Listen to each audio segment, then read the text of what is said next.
आप देख रहे हैं पॉइंट बिहार। आइए जानते हैं बिहार की आज दिन भर की टॉप और प्रमुख खबरें। बिहार के 4 जिलों में फिर भारी बारिश और वज्रपात का अलर्ट जारी। बिहार के सुपौल, रोहतास, औरंगाबाद और कैमूर जिलों में फिर से भारी बारिश और वज्रपात की चेतावनी जारी की गई है। मौसम विभाग ने येलो अलर्ट जारी करते हुए इन क्षेत्रों में गरज चमक के साथ बारिश और तेज हवा चलने की संभावना जताई है। हवा की रफ्तार 30 से 40 किलोमीटर प्रति घंटे तक पहुँच सकती है। लोगों से खुले स्थानों से दूर रहने और सुरक्षित जगहों पर रहने की सलाह दी गई है। पटना से आनंद विहार के बीच फेस्टिवल स्पेशल ट्रेन शुरू। छठ पूजा के मौके पर रेलवे ने पटना से आनंद विहार के बीच विशेष ट्रेन चलाने का फैसला किया है।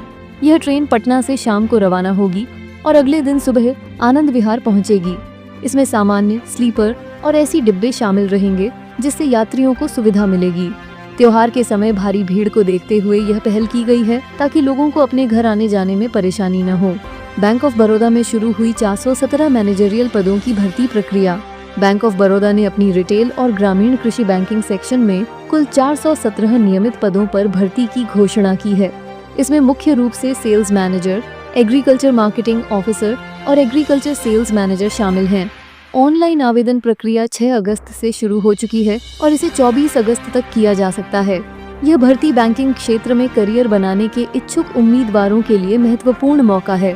प्रशांत किशोर पर भड़के अशोक चौधरी, उठाए कड़े सवाल। जेडीयू नेता अशोक चौधरी ने प्रशांत किशोर के उस बयान पर तीखी प्रतिक्रिया दी है जिसमें उन्होंने कहा था कि शांभवी चौधरी ने सांसद का टिकट खरीदा।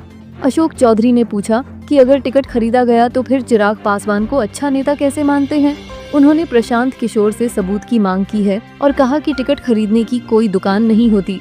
जेडीयू ने इस बयान को लेकर कानूनी कार्रवाई की चेतावनी दी है। बिहार की ड्राफ्ट वोटर लिस्ट पर विपक्ष मौन। चुनाव आयोग के अनुसार बिहार की मसौदा मतदाता सूची पर अब तक किसी भी राजनीतिक दल ने कोई दावा या आपत्ति दर्ज नहीं कराई है। आयोग ने भरोसा दिलाया है कि पात्र मतदाताओं का नाम हटाया नहीं जाएगा और अपात्रों को जोड़ा नहीं जाएगा। 1 अगस्त को जारी लिस्ट में जनता से कुल 5015 दावे आपत्तियां और 27,517 नए वोटर बनने के आवेदन मिले हैं। प्रक्रिया पारदर्शी बताई गई है। कटिहार में बाढ़ की मार, घरों में घुसा पानी। बिहार के कटिहार जिले के कुर्सेला प्रखंड में गंगा और कोसी नदियों के जलस्तर बढ़ने से हालात और खराब हो गए हैं। मलिनिया और मिर्जापुर गांवों में दर्जनों घर पानी में डूब गए। सड़कें 3-4 फीट पानी से बाढ़ गईं, जिससे आवागमन मुश्किल हो गया। लोग रेलवे लाइन और माल गोदाम के पास शरण लेने को मजबूर हैं। प्रशासन ने क्विक रिस्पांस टीम बनाई और जल जमाव की शिकायतों के लिए टोल फ्री नंबर जारी किया है। लोगों की सेहत के लिए स्वास्थ्य शिविर भी लगाए गए हैं। पुनौरा धाम में जानकी मंदिर का शिलान्यास जल्द।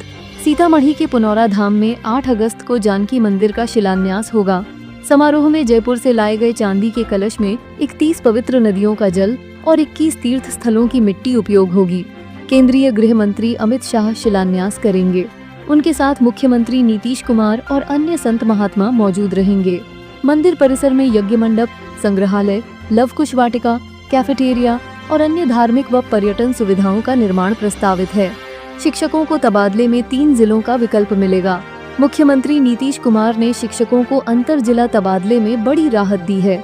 अब शिक्षक अपनी पसंद के 3 जिलों का विकल्प चुन सकेंगे और उन्हीं में से किसी एक जिले में उनकी पोस्टिंग की जाएगी।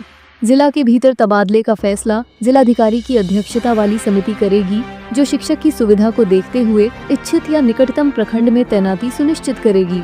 इससे हजारों शिक्षकों को राहत मिलने की उम्मीद है। पुनौरा धाम में भव्य जानकी मंदिर और रेलवे कनेक्टिविटी की तैयारी। पुनौरा धाम, जिसे माता सीता का जन्म स्थान माना जाता है, वहां एक भव्य जानकी मंदिर का निर्माण प्रस्तावित है। इसमें 151 फीट ऊंचाई, विस्तृत गलियारे और हरा भरा परिसर शामिल होगा। इसके साथ ही इस धार्मिक स्थल तक आने जाने के लिए बेहतर रेलवे कनेक्टिविटी सुनिश्चित करने के लिए केंद्र सरकार से समर्थन मांगा गया है। लंबी दूरी की ट्रेनों में मिल्क बैंक की शुरुआत। भारतीय रेल बोर्ड की नई निर्देशावली के अनुसार अब लंबी दूरी की पेंट्री कार वाली ट्रेनों में मिल्क बैंक की व्यवस्था की जाएगी। इसमें खास तरह के रेफ्रिजरेटर और वार्मर लगेंगे ताकि माता पिता अपने बच्चों के दूध को सुरक्षित तापमान पर रख सकें और आवश्यकता पड़ने पर गर्म करके इस्तेमाल कर सकें। यदि ट्रेन में दूध उपलब्धता को लेकर शिकायत होती है तो इसकी तुरंत मॉनिटरिंग की जाएगी।